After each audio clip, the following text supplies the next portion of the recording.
అతిగా ఆలోచించడం. ఇక దీనివల్ల చాలామంది బాధపడుతూ ఉంటారు. దీని నుండి బయటపడే మార్గాల కోసం కూడా వెతుకుతూ ఉంటారు. ఇక ఇలాంటి వారు ఎంతో ఒత్తిడికి గురవుతూ ఉంటారు. చిన్న చిన్న విషయాలను కూడా మనసుకు తీవ్రంగా తీసుకుంటారు. ఇక వాటి గురించి తీవ్రంగా ఆలోచిస్తూ ఉంటారు. వీరు ప్రస్తుతంలో జీవించడం మానేస్తారు. వారి లోకమంతా కూడా ఆలోచనల్లోనే సమయం గడిచిపోయింది అనే విషయాన్ని గడిచిపోయేంత వరకు గ్రహించరు. ఇక దీని గురించి కూడా చింతిస్తూ అతిగా ఆలోచిస్తూ ఉంటారు. ఇక దీన్ని ఎలా తగ్గించుకోవాలి, మన మనసుకు కళ్ళాన్ని ఎలా వేసుకోవాలి, మనసు అనేది ఎప్పుడు కూడా ఆలోచిస్తూనే ఉంటుంది. కాబట్టి మీరు దానికి సమయాన్ని ఇవ్వకూడదు.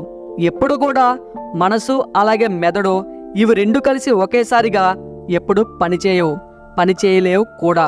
కాబట్టి ఎక్కువ శాతం మీ యొక్క బుద్ధికే సమయాన్ని కేటాయించండి. ఏదో ఒక పని కల్పించుకోండి. చదవండి, ఆటలాడండి, లేదా ఉద్యోగానికి వెళ్ళండి. అది కాదంటే ఏదైనా కళపై దృష్టి పెట్టండి. లక్ష్యం వైపు మీ మనసంతా మళ్లించి మీ బుద్ధితో పని చేయించండి. ఎవరైతే ఏది చేయకుండా ఏ పని లేకుండా ఊరికే ఉంటారో వారికే ఎక్కువగా అతిగా ఆలోచించే రుగ్మత ఉంటుంది. చూడండి, మనసుకు తీసుకునే ఏదైనా సరే అది ఎక్కువగానే ప్రభావం చూపిస్తుంది. కాబట్టి మీ మనసు కంటే కూడా మీ బుద్ధితో ఎక్కువ సమయాన్ని గడిపినట్లయితే అతి ఆలోచన అనేది దానంతటా అదే మాయమవుతుంది. అక్కర్లేని కోరికలు, ఆలోచనలు ఎలాంటివంటే మీరు ఎప్పుడైనా గమనించారా? మీకు ఎప్పుడైనా దురద వచ్చినప్పుడు ఆ తీవ్రత ఎలా ఉంటుందో అని మన మనసు చెప్తుంది. ఏదో ఒక విధంగా దాన్ని శాంతింప చేయమని. ఇక మన గోర్లు అటువైపుగానే వెళ్తూ ఉంటాయి. అవునా? కానీ మనందరికీ తెలుసు ఆ దురద యొక్క తీవ్రతను తట్టుకోగలిగితే దానివల్ల వచ్చే సమస్యలు ఇక దురద కూడా దానంతటా అదే వెళ్ళిపోతుంది అని.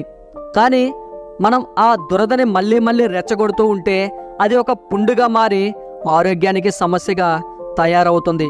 అవునా? కాబట్టి మనకు అక్కర్లేని కోరికలు వచ్చినప్పుడు, అక్కర్లేని ఆలోచనలు వచ్చినప్పుడు మనం ఏం చేయాలి అంటే కేవలం కాస్త ఓపిక పట్టగలిగితే చాలు. దానిపై మనం ధ్యాసను నిలపకూడదు, పట్టించుకోకూడదు, నిర్లక్ష్యం చేయగలగాలి. ఇక అప్పుడు మీరే చూస్తారు, అక్కర్లేని ఆలోచనలు ఎలా అయితే వచ్చాయో అలాగే వెళ్ళిపోతాయి. గుర్తుంచుకోండి, మన జీవితంలో మనం దేన్నైతే నిర్లక్ష్యం చేస్తామో, దేనికైతే సమయాన్ని కేటాయించాలి అనుకోమో అది తప్పకుండా మన నుండి దూరం అవుతుంది. ఇక అది ఏ విషయంలోనైనా. అర్థమైందనుకుంటా. మనుషుల ఆలోచనలో లోకంలో అత్యంత లోతైన లేదా అత్యంత కఠినమైన భావనలు. ఎప్పుడు ఏం జరిగితే ఈ మనసు ఏం ఆలోచిస్తుందో వివరంగా చెప్పడం అసంభవం. అవునా? ఇవే ఆలోచనలు ఎన్నోసార్లు మన మనసులో అల్పులు అనే భావనను తీసుకొస్తూ ఉంటాయి. మనం ఎప్పుడూ కూడా ఉన్నత స్థాయిలో ఉన్న వ్యక్తులను చూస్తూ ఉంటాం, వారి జీవితాలని విశ్లేషిస్తూ ఉంటాం. ఆ తర్వాత మనల్ని మనం అల్పులుగా భావిస్తూ ఉంటాం.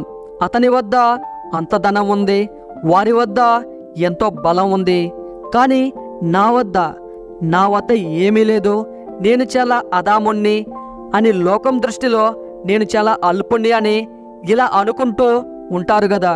కానీ అది నిజం కాదు. మీ దగ్గర కూడా కావాల్సినన్ని ఉన్నాయి.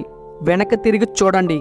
ఆకలితో ఉన్న వ్యక్తికి కేవలం ఒక అన్నం ముద్ద దొరికిన ఇతరుల దృష్టిలో అది కేవలం అన్నదానం మాత్రమే కావచ్చు, కానీ వారికి మాత్రం ఒక పూట భోజనం అవుతుంది.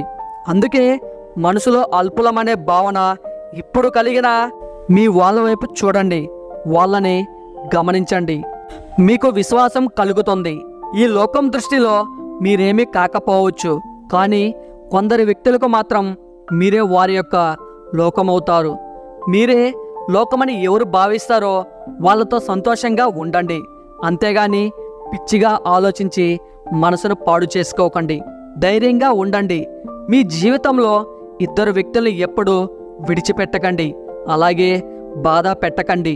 మొదటి వ్యక్తి నిన్ను గెలిపించడానికి నీకోసం అన్నీ కోల్పోయిన మీ యొక్క తండ్రి. అవును, మీ తండ్రి మిమ్మల్ని గెలిపించడానికి ఎన్నో నిద్రలేని రాత్రులు గడిపి ఉండవచ్చు. అలాంటి తండ్రిని మీరెప్పుడు కూడా బాధ పెట్టకూడదు, అలాగే మర్చిపోకూడదు. మన వెన్నంటే ఉండి మనల్ని ముందుకు నడిపించేవాడే తండ్రి. మన కోసం ఎన్నో కష్టాలను, ఎన్నో బాధలను, అవమానాలను ఎదుర్కొని అవి మనకి ఎప్పుడు కనిపించకుండా దాచి కేవలం సంతోషాలు మాత్రమే మనతో పంచుకొని ఉండేవాడే తండ్రి. అలాంటి మన కన్న తండ్రిని ఎట్టి పరిస్థితుల్లో కూడా బాధ పెట్టకూడదు, గుర్తుంచుకోండి. ఇక రెండవ వ్యక్తి, మన ప్రతి సమస్యల్లో మీ తోడుండే మీ తల్లి. ఏ కష్టం వచ్చినా కూడా మొదట మనకు గుర్తుకొచ్చేది మన అమ్మే, అవునా? అమ్మ అంటేనే అందరికీ కళ్ళలో నీళ్లు తిరుగుతూ ఉంటాయి. ఎందుకంటే మన కోసం తాను సర్వం త్యాగం చేస్తుంది కాబట్టి. ఎన్ని కష్టాలు వచ్చినా కూడా ధైర్యంగా ఉంటూ మనకు అండగా ఉంటుంది.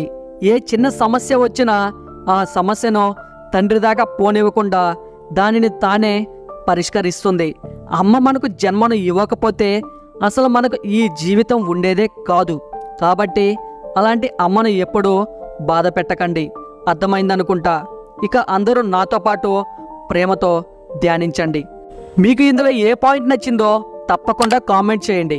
అలాగే ఈ వీడియో మీకు నచ్చినట్లయితే మీ సపోర్ట్గా ఈ వీడియోకి జస్ట్ లైక్ చేయండి చాలు. అలాగే ఇటువంటి వీడియోస్ కోసం ఈ ఛానల్కి ఇప్పుడే సబ్స్క్రైబ్ అవ్వండి. Thank you.